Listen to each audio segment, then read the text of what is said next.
السلام عليكم. عليك السلام ورحمة الله. كاك اسمع بخير. شلوني بحكي؟ شلوني باشي كاك بلن؟ وسواسك الحمد لله. سلام البي أخا. بله همدي بله مدى ممكن معنويات ثولة. معنويات يعني كما قلقي هي بس بروت سادبيت. طبعا عفري برات ساعد ذي بخير.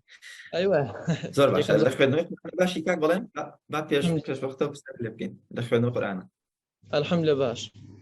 تجويد وترتيبات وما نخل ندوه. تجويد يعني لسه تاكم بس يعني هاد حاولي خم لقدا زورش ممكن دي تو اگر قصدك هسه تاخي نوكم بيبا. تر مخن لشونك أبو مخن.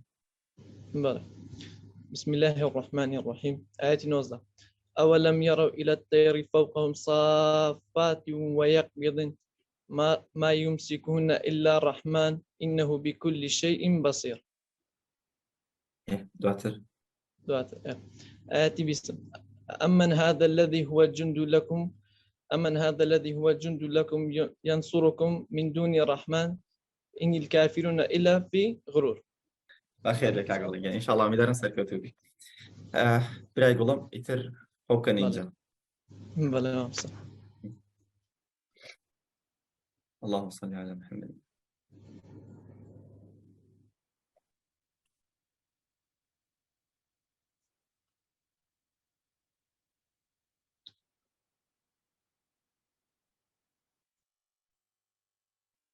بلى أما سنة. دو صح. زاني كذا بان نخوين. كاك بلن بلى سلامة دوي إن شاء الله. استأتي نسر إن شاء الله جمارة كان باشا. بلى باس طبعا من شاشة كان بوشيكم أو نشتميان أقدر من لي زور باشا. كاك بلنجان استدس بيبقى إن شاء الله بناي باي جورا بخوانو جمارة كان. 3.1 سلویک 59 26 53 58 97 93 23 84 62 64 33 83 27 95 02 88 سلویک 97 16 93 99 37 51 05 82 09 74 94 35 92 30 78 78 16 تسل تسل 62 86 20 89 98 62 80 34 82 53 32 11 7 67 98 21 38 08 65 13 13 28 23 23 06 64 7 93 89 36 09 55 05 82 23 7 25 35 94 08 12 84 81 11 74 50 28 41 02 7 19 38 52 11 05 55 96 34 62 29 38 95 95 39 19 16. دستا كان خوش به أخبار سركوتوبي إن شاء الله. دستا كان خوش به. زور باشا كاك بلني جان استأتي نسر سورتي وملكو زانيري كان بسيارة كان با تفاصيل إن شاء الله باشا. كاك بلنجان استا زانيري كان سورتي ملكم في بلن. سورة ملك للابارا 562 دست پێ دەکا کە 67مین سوورەتە لە جزئی 29 هەروە لە 30 ئاەت پێکاتوە کە لاپارە 562 لە لای چەپ هەروە لاپارە 563 لای ڕاست و لاپارە 563 لە نیوەی داوە لە دوای سوورەتی ملک سوورەتی ئەلقەلەم دێ هەروە لە پێش سوورەتی ملک سوورەتی التەحریم دێ هەروە لاپەڕەی یەکەم 562 ئاەت یەکەمی بە تەبارەکە الذی دەست پێ دەکا بسم الله الرحمن الرحيم تبارك الذي بيده الملك وهو على كل شيء قدير وكوتا آياتي شيء آياتي دوازدية إن الذين يخشون ربهم بالغيب لهم مغفرة وأجر كبير. هلوا آياتي ناوراسي آياتي ششمة وللذين كفروا بربهم عذاب جهنم وبئس المصير. هەروە لاپەڕە 563 کە بە ئاەتی 13 دەست پێ دەکات بسم الله الرحمن الرحيم وأسيروا قولكم أو اجهروا به إنه عليم بذات الصدور. هربا كوتا آيات 26 ك دس بيدك وإن قل إنما العلم عند الله وإنما أنا نذير مبين. هربا نوراسك شيء آيات 19 أولم يروا بسم الله الرحمن الرحيم أولم يروا إلى الطير فوقهم صافات ويقبضن ما يمسكهن إلا الرحمن إنه بكل شيء بصير. أرو لا بركيت كبينصت الشسوتار بآيات بسعب دس بدك فلما رأه زلفة سيئت وجوه الذين كفروا وقيل هذا الذي كنتم به تدعون. أربعة كوتا آيات السيئة بسم الله الرحمن الرحيم قل قل قل أرأيتم إن أصبح ماؤكم غورا فمن يأتيكم بماء معين. ما شاء الله دەستەکان خۆش زۆر باشە کاکە بەڵەنگیان ئێستا بچین سەر پرسیارەکانی تر چین سەر تەفاصیلی سوورەتی مولک من ئاەتەکە بۆ خوێنمەوە تۆ ژمارەکەین پێ بڵێ باشە ئاەتەکە دەخوێن ژمارەکان بڵێن باش بەڵێ أأمنتم من في السماء أن يخسف بكم الأرض فإذا هي تمور باش ولقد زينا السماء الدنيا بمصابيح أوي خنتوا آيات بينزم كوتا باش تستخوش قالوا بلى قد جاءنا نذير فكذبنا وقلنا ما نزل الله من شيء شنبو ما بسقوت قالوا بلى آياتي نو فرم باش آياتي ئێستا دێم پرسیاری من ژمارەکەی پێڵم تو ئاەتەکەم پێ بڵێ باشە 27 بسم الله الرحمن الرحيم فلما رأوه زلفة سيئت وجوه الذين كفروا وقيل هذا الذي كنتم به تدعون. فرم آياتي هينم بابله آياتي بيستم بابله أمن هذا الذي هو جند لكم ينصركم ينصركم من دون الرحمن إن الكافرون إلا في غرور.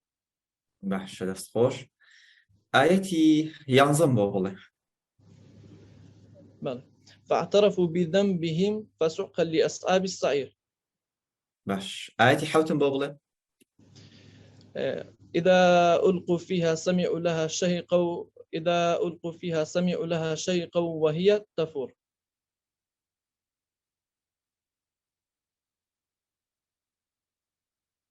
باش دەست خۆش ئێستا چینە سەر بەشێکی پرسیارەکان بەشێکی تر وشە واتاکانە باشە کاک بڵێن گیانیم گوێ لە دەنگمە بەڵێ کاک بڵێن گوێ لە دەنگمە بەڵێ جەم لێ زۆر باش ئێستا چینە سەر بەشێکی تری پرسیار و وەڵامەکان ئەویش وشە واتایە باشە بەڵێ خاسی مامۆستا ماندوو شەکەت و بلکەت بەهۆی چونکە هیچی بەدی نەکردووە. باش